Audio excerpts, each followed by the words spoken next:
اعوذ باللہ من الشیطان الرجیم بسم اللہ الرحمن الرحیم۔ اب جو دوسرا رکوع اور تیسرا رکوع آ رہے ہیں یہ ہے کہ جو سن 8 ہجری میں فتح مکہ سے قبل نازل ہوئے، اور اس میں مسلمانوں کو آمادہ کیا جا رہا ہے قریش کے خلاف جنگ کرنے کے لیے۔ اگرچہ جنگ بالفعل نہیں ہوئی لیکن کیا معلوم تھا، ممکن ہے خوریزی ہو جائے، ممکن ہے مکے کی گلیاں جو ہیں وہ خون کی ندیاں جو ہیں اس میں بہنے لگے، سارے اندیشے تھے۔ وہ تو جو ہو گیا وہ تو بعد میں معلوم ہوا کہ کیا ہوا ہے، لیکن بہرحال اس میں جو ریلیکٹنس تھی، کچھ لوگوں میں بربنائے منافقت، کچھ لوگوں میں بربنائے شرافت اور ایک سادہ لوحی، کچھ لوگوں میں اس وجہ سے کہ ان کے اعزاء اور اقربا وہاں تھے اور انہیں اندیشہ یہ تھا کہ کہیں وہ گیہوں کے ساتھ وہ گھن بھی نہ پس جائے۔ کیف یکون للمشرکین عہد عند اللہ وعند رسولہ، اصل میں یوں ذہن میں رکھیے کہ جو صلح حدیبیہ ہوئی تھی اس کو خود قریش کے حلیف قبیلے نے توڑ دیا، اور اب حضور صلی اللہ علیہ وسلم سے سیرت میں آپ نے پڑھا ہی ہوگا کہ ابو سفیان جو سردار ہیں مکے کے، وہ آئے ہیں چل کر یہ درخواست لے کر کہ حضور اس صلح کی تجدید کر دیجئے۔ حضور نے تجدید نہیں کی، سفارشیں بھی کروائیں انہوں نے جو بھی کروا سکتے تھے، حضرت علی سے کوشش کی، اپنی بیٹی حضرت ام حبیبہ رضی اللہ تعالی عنہا وہ حضور کی زوجہ محترمہ تھیں، وہاں گئے، انہوں نے بھی مطلب یہ کہ کوئی حوصلہ نہ دیا، بلکہ وہاں تو واقعی اور ہو گیا کہ وہ گئے اپنی بیٹی کے ہاں، حضور کا بستر بچھا ہوا تھا، بیٹھنے لگے تو ام حبیبہ رضی اللہ تعالی عنہا نے فرمایا کہ ابا جان ذرا ٹھہریے، وہ ٹھٹک کر کھڑے رہ گئے تو بستر طے کر دیا، اب بیٹھ جائیے۔ اب یہ سردار قریش انہوں نے کہا کہ یہ بستر میرے لائق نہیں تھا یا میں اس بستر کے لائق نہیں تھا۔ حضرت ام حبیبہ فرماتی ابا جان آپ اس بستر کے لائق نہیں ہیں، یہ نبی کا بستر ہے اور آپ ناپاک ہیں، آپ مشرک ہیں، تو اب کیا کہیں، ان سے سفارش کرو میری۔ معلوم ہوا کہ وہ ساری گئے تو تھے اس لیے کہ بیٹی سے سفارش کروا دیں گے تو شاید زبان میں نہ کھل سکی ہو، پر اس وقت ہو سکتا ہے کہ بہت سے لوگوں نے یہ چیمے گوئیاں کی ہو کہ دیکھیے اچھی بات نہیں ہے، صلح اچھی بات ہوتی ہے،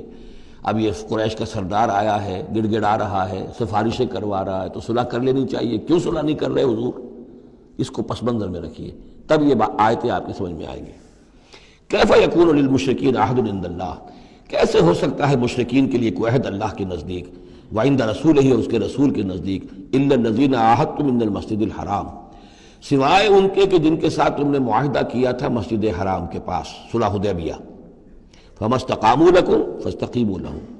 تو جب تک وہ اس پر قائم رہے، سیدھے رہے تمہارے لیے، تم بھی قائم رہو، سیدھے رہو۔ ان اللہ یحب المتقین، لیکن اللہ تعالیٰ متقیوں کو پسند کرتا ہے،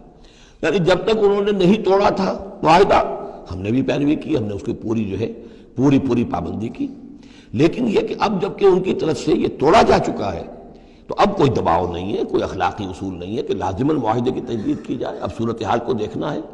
حضور کو پورا اندازہ ہو چکا تھا کہ اب ان مشرکین میں اتنا دم نہیں ہے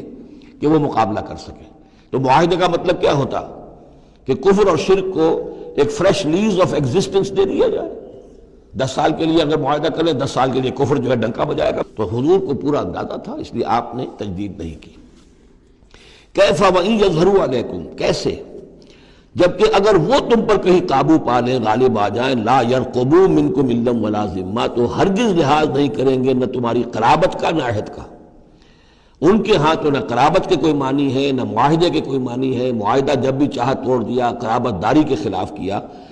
یرضونکم بافواہہم، اب وہ جو آئے ہیں صلح کی تجدید کرنے کے لیے اور چاپلوسی کر رہے ہیں، وہ چاہتے ہیں کہ تمہیں راضی کر لے اپنے منہ سے، وتابا قلوبہم، اب بھی ان کے دل انکاری ہیں، دل اب بھی نہیں مان رہے، واکثرہم فاسقون، اور ان کی اکثریت فاسقین پر مشتمل ہے۔ اشتروا بآیات اللہ ثمنا قلیلا، یہ وہی لوگ ہیں جنہوں نے اللہ کی آیات کو فروخت کیا ہے حقیر سی قیمت کے عوض، اپنی چودراہٹیں، اپنی سیادتیں، حق کو پہچاننے کے باوجود محمد رسول اللہ 13 برس تک ان کے ہاں 12 برس تک دعوت دیتے رہے، انہوں نے قرآن مجید کو رد کیا، فصدوا عن سبیلہ، لوگوں کو روکتے رہے، خود بھی رکے رہے اللہ کے راستے سے، انہم ساء ما کانوا یعملون، بہت ہی برا ہے ان کا عمل جو رہا ہے۔ لا يرقبون فی مومن الا ولا ذمہ، دوبارہ یہ کسی مومن کے حق میں نہ قرابت کا کوئی لحاظ کرتے ہیں نہ کسی عہد اور معاہدے کا کرتے ہیں، وَأُولَٰئِكَ هُمُ الْمُعْتَدُونَ، اور حقیقت میں یہی لوگ ہیں جو حد سے زیادہ تجاوز کرنے والے ہیں۔ فَإِن تَابُوا وَأَقَامُوا الصَّلَاةَ وَآتَوُا الزَّكَاةَ، پھر بھی اللہ نے راستہ کھلا رکھا ہوا ہے، اب بھی کھلی بات ہے کہ اگر وہ توبہ کرے اور نماز قائم کریں اور زکوٰۃ دیں فاخوانکم فی الدین، تو وہ تمہارے دینی بھائی ہیں۔ ونفصل الآیات لقوم یعلمون، اور ہم اپنی آیات کی تفصیل بیان کر رہے ہیں ان لوگوں کے لیے جو علم رکھتے ہیں، جو علم حاصل کرنا چاہیں۔ وَإِن نَكَثُوا أَيْمَانَهُمْ مِن بَعْدِ عَهْدِهِمْ، اور اگر انہوں نے توڑ دیا ہے اپنی اس قسم کو اور معاہدے کو اس کے باندھنے کے بعد، وَطَعَنُوا فِي دِينِكُمْ، اور جبکہ وہ انہوں نے عیب لگایا ہے تمہارے دین کے معاملے میں، فَقَاتِلُوا أَئِمَّةَ الْكُفْرِ،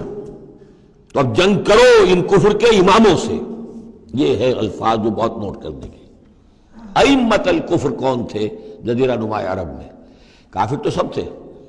مشرک سب تھے۔ ائمۃ الکفر، ائمۃ الشرک، یہ قریش تھے، متولی کعبے کے، بتوں کے مجاور، یہ سارا مرکز جو ہے شرک کا جو بنایا، اللہ کے گھر کو توحید کا مرکز تھا اسے شرک کا اڈا بنا دیا۔ یہ ہے امام۔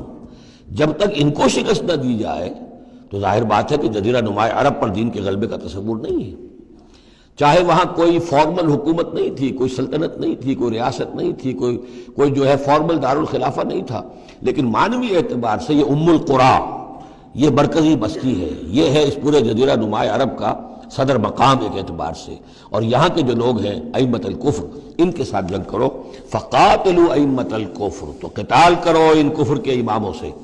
انہم لا ایمان لہم، ان کی کسی قسم کا کوئی پاس نہیں، ان کی کوئی قسمیں نہیں ہیں،